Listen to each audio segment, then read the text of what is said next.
Good morning, नमस्कार। मैं पंकज आप सभी लोगों का स्वागत करता हूं हमारे यूट्यूब चैनल वेल लिविंग में। और आज हम आपके लिए एक बहुत ही अच्छी वीडियो लेके आए हैं जो स्ट्रेस के ऊपर है। कैसे हम लोग स्ट्रेस को कम कर सकते हैं, क्यों हमें स्ट्रेस होता है, ये सारी जानकारियां हमें इस वीडियो के माध्यम से मिलेंगी। और ये जानकारी हमें देंगे हमारे doctor mister AK Sharma. Sir से एक थोड़ा सा उनका इंट्रोडक्शन ले लेते हैं।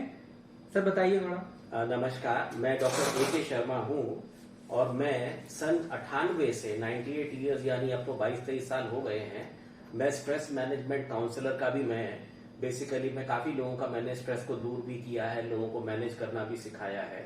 और ये चीज हमें बताती है कि स्ट्रेस के जो बैड इफेक्ट्स है उनको हम कैसे मिनिमाइज करें और स्ट्रेस को एक पॉजिटिव इंजन के तौर पर हम कैसे लेके आगे बढ़े ताकि जीवन में सफलता, खुशियां हमें ज्यादा मिले।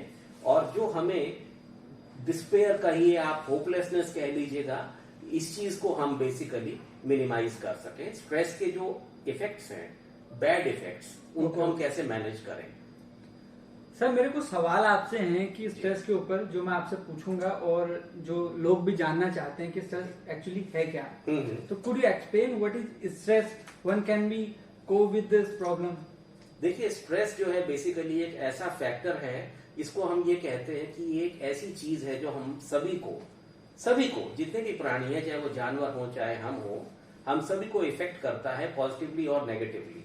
और स्ट्रेस जो है बेसिकली इसको हम एक तरह से क्यूमुलेटिव इफेक्ट कह सकते हैं उन चीजों का जो हमें एडवर्स लगती हैं, जो हमें हमारे माफिक नहीं लगती हैं, जो हमें हमारी मर्जी के खिलाफ हमें चलती हुई महसूस होती हैं, काम करती है, जिन पे शायद हमारा कई बार कंट्रोल भी नहीं होता है, जिन्हें हम पसंद ना करें, वो चीजें हमें स्ट्रेस अक्सर देती है। Okay, thank you sir. और एक सवाल और है मेरा आपसे, तो आप बताइए कि कितने टाइप के होते हैं वैसे स्ट्रेस, किस किस टाइप के हो सकते हैं। देखिए, स्ट्रेस की कैटेगरीज तो बहुत है, अलग अलग तरीके से कैटेगराइज किया जाए तो स्ट्रेस की बहुत सारी डिफरेंट क्लासिफिकेशंस हैं।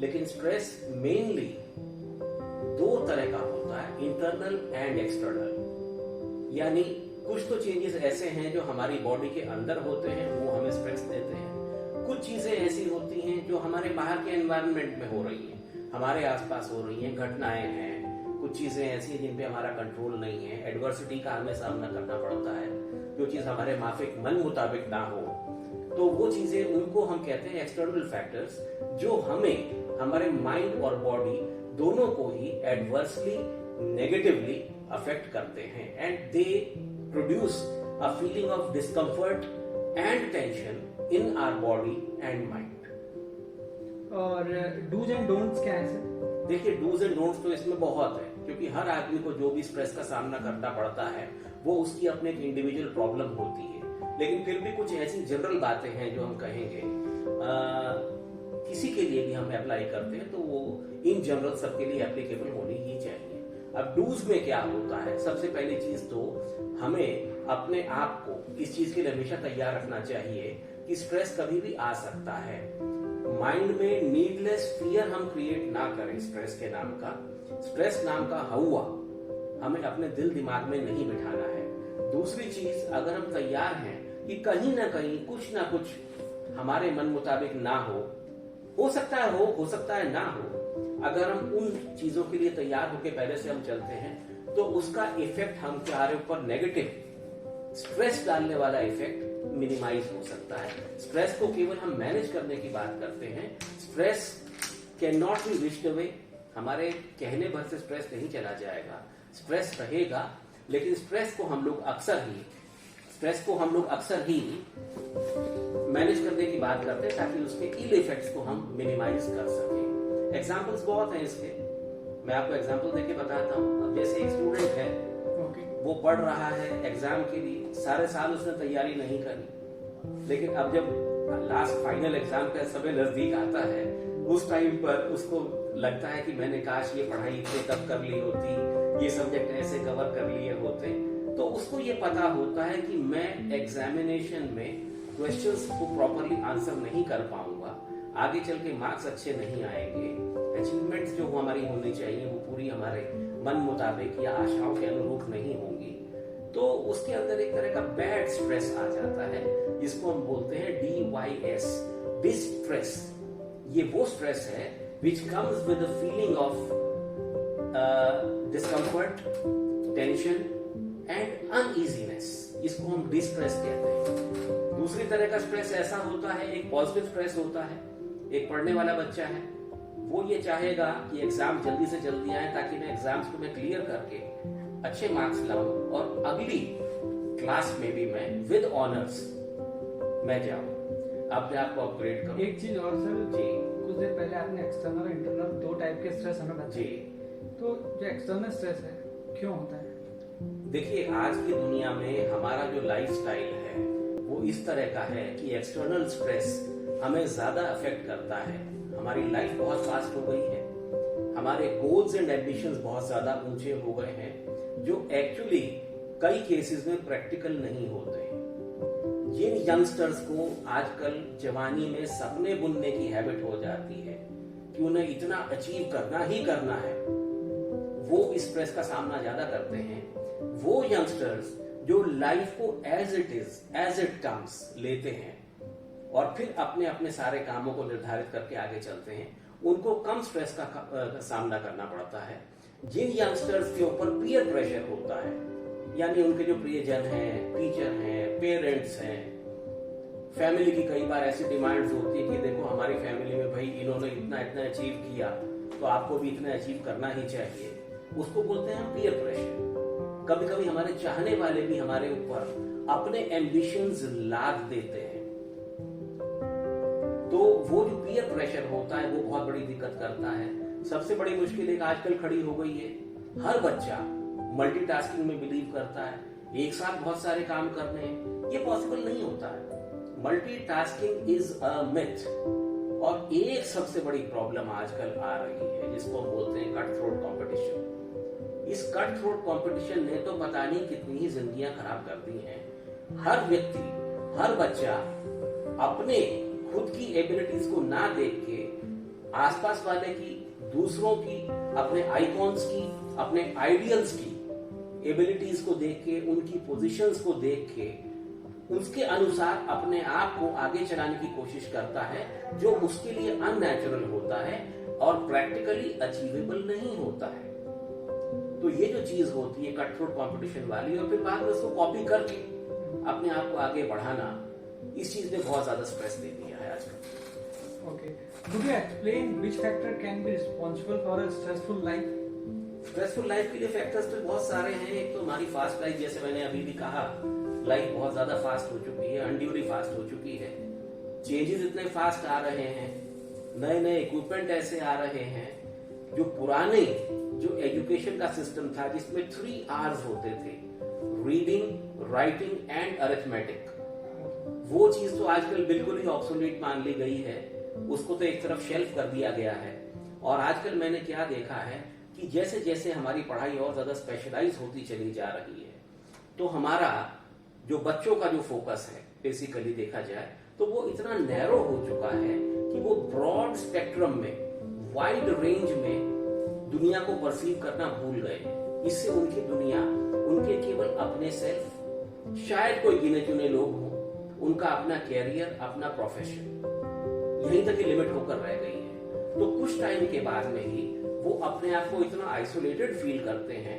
एंड फ्रैंकली टेलिंग यू, जिनको हम एक्चुअल पार्टी एनिमल्स कहते हैं आजकल, आप देखते हैं यंगस्टर्स आजकल हमेशा पार्टी कर रहे हैं, actually they are the loneliest people in the world. वो अपनी लोनलीनेस को दूर करने के लिए, फीलिंग ऑफ बिलोंगिंग पैदा करने के लिए, नए रिलेशंस पैदा करने के लिए, जहां वो फील करें कि कोई उन्हें बिलोंग करता है या वो किसी को बिलोंग करते हैं, उनकी अहमियत इस दुनिया में, इस समाज में है, वो इसलिए इन पार्टीज में जाते हैं जहां के रिजल्ट्स हमें अक्सर नेगेटिव ही मिलते हैं। So how can we measure stress index? देखिए, स्ट्रेस को मेजर करने के 2 तरीके होते हैं। एक तो होता है डिमॉन्स्ट्रेटिव, व्यक्ति किस प्रकार से व्यवहार कर रहा है अपने साथ, खुद अपने साथ, उसकी टेंडेंसीज क्या है, अपने अड़ोस पड़ोस में क्या है, जो उनसे डेली इंटरेक्ट करते हैं उनमें क्या है, उसका प्रेजेंट डिस्पोजिशन कैसा है, चेहरा कैसा है, एक्सप्रेशन कैसा है, उसका बोलने का तरीका क्या है, कैसे वो कभी कभी नेगेटिव या पॉजिटिव चीजों को एक्सेप्ट करता है या डिनाई करता है या रिफ्यूज करता है उन चेंजेस को एक्सेप्ट करने से जो उसकी लाइफ में इनएविटेबली आ रहे हैं। ये सारी ही चीजें जो होती हैं हेल्थ के ऊपर बहुत बड़ा टोल लेती हैं। मेंटल आदमी का मेकअप इससे बहुत खराब होता है और सबसे बड़ी प्रॉब्लम है कि सोशल लाइफ के लिए आदमी इनमें अक्सर मिसफिट हो जाता है। ये तो कुछ तरीके हुए। कुछ फिजिकल तरीके हैं जिनमें हम बॉडी का रेजिस्टेंस चेक करते हैं। ये बायो टिश्यू रेजिस्टेंस हम कहते हैं जिसको बायो इलेक्ट्रिकल इम्पिडेंस भी कहा जाता है। ये एक बहुत सेकेंड वर्ल्ड वॉर का ही प्रिंसिपल है। ये तब ये डिस्कवर हुआ था।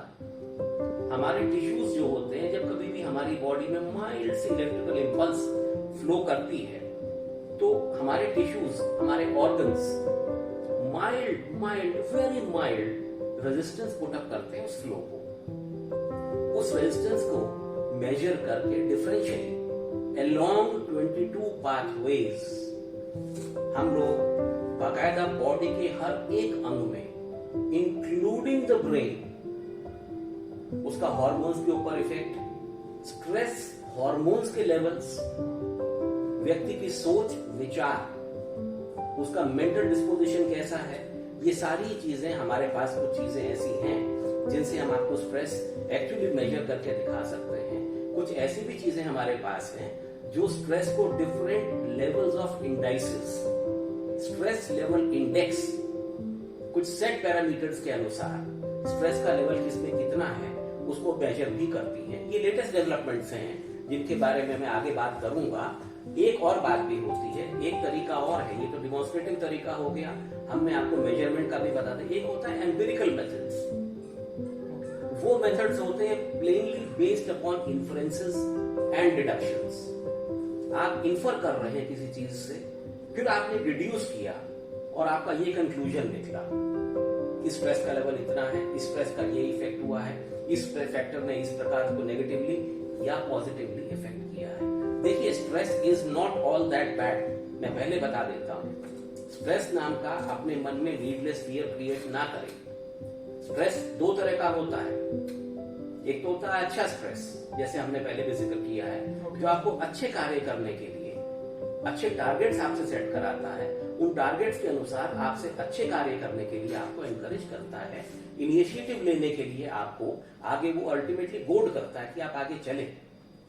दूसरा होता है bad stress. How can we identify good stress and bad stress? देखिए, आइडेंटिफिकेशन के लिए तो हमें थोड़ा बहुत देर के लिए, कुछ टाइम के लिए सब्जेक्ट को स्टडी करना पड़ता है।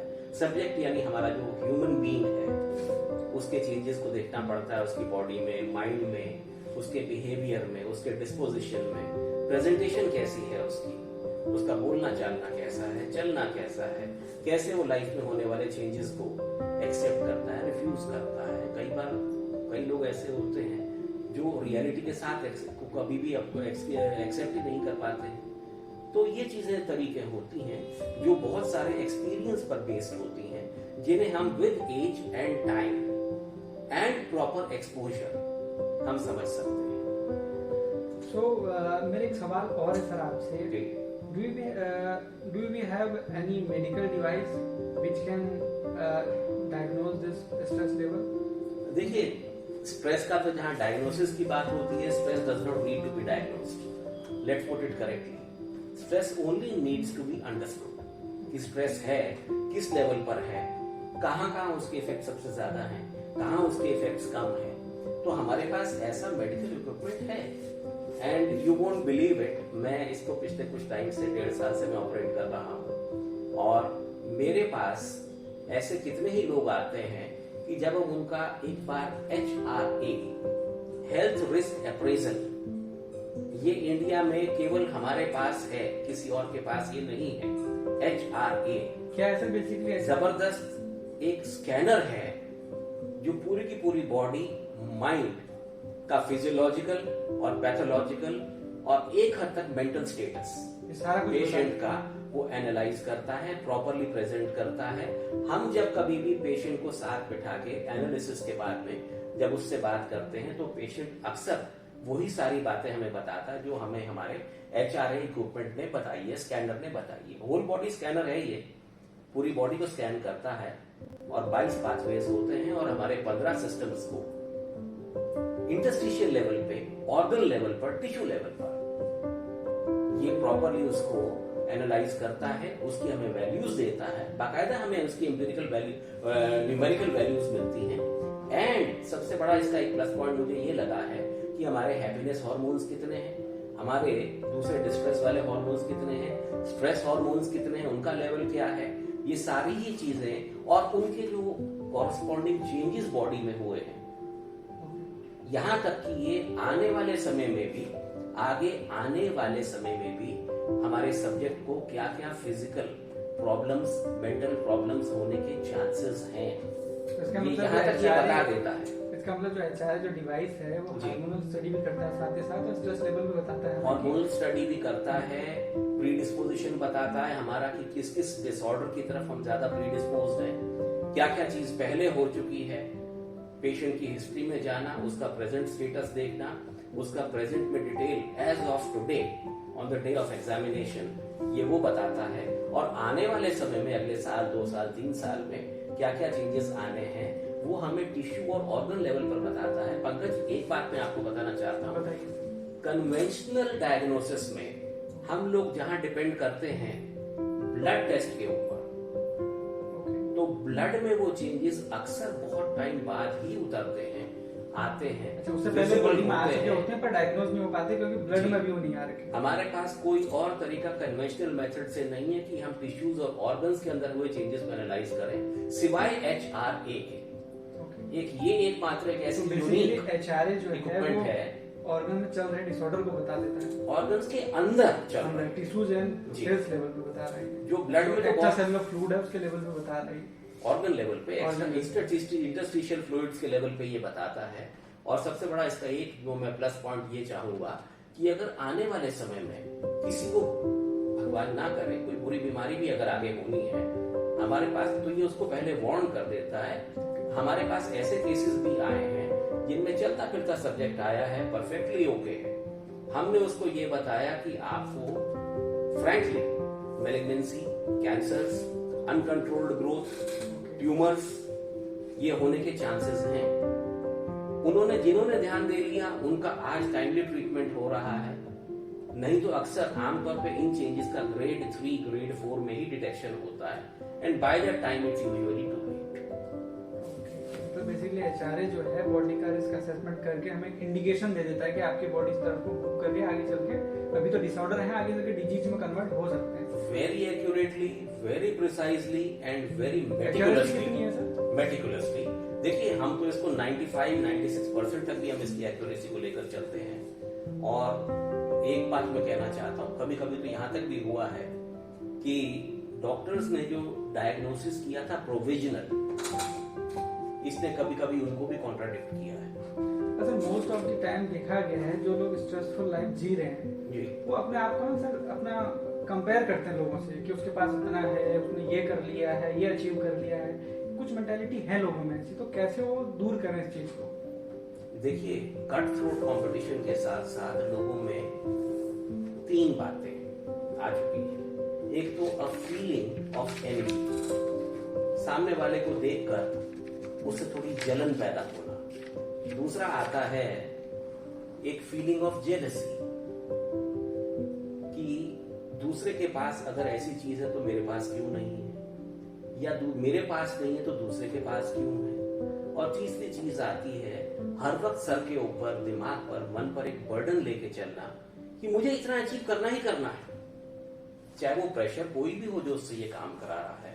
सोशल प्रेशर है, फैमिली प्रेशर है, मेंटल प्रेशर है। कई बार फैमिलीज जो होती हैं, हमारी सोसाइटी हमें कहती है भाई देखो फलाना बंदा तो इतना इतना काम कर रहा है, इतना कमा रहा है, तुम क्यों नहीं कमा रहे? उन्हें इस बात को समझना चाहिए कि हर आदमी अपनी एक अलग किस्मत लेके पैदा हुआ है और अपना उसका एक अलग लेवल ऑफ अचीवमेंट होता है जिसको वो अटेन कर सकता है, उससे ना ज्यादा ना कम। तो ये सारी चीजें जो होती हैं आज की दुनिया में, कपल्ड विद मल्टीटास्किंग, यानी एक बार में एक आदमी कई सारे काम एक साथ कर रहा है, which is basically a myth. हमारा माइंड एक बार में एक सब्जेक्ट, एक टॉपिक पर ही कॉन्सेंट्रेट कर सकता है, वर्क कर सकता है। दो टॉपिक्स पर हमारा माइंड काम नहीं करता। मन को कहा जाता है कि मन के केवल दो गुण हैं, एक अन्नत्व और एक एकत्व।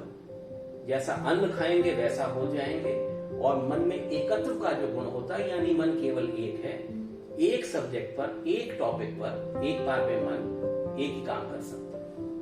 Thank you so much sir, ये जानकारी देने के लिए काफी अच्छा लगा सर से जानकारी जानकर कि स्ट्रेस को कैसे हम कम कर सकते हैं। बहुत सारी जानकारियां सर ने इस वीडियो में दी हैं और आई होप कि आप लोगों को ये वीडियो बहुत ज्यादा पसंद आए। अगर वीडियो पसंद आए तो लाइक करें, कमेंट करें, शेयर करें और चैनल को सब्सक्राइब जरूर करें। फिर हम आपको एक नई वीडियो में मिलते हैं, तब तक के लिए बाय बाय।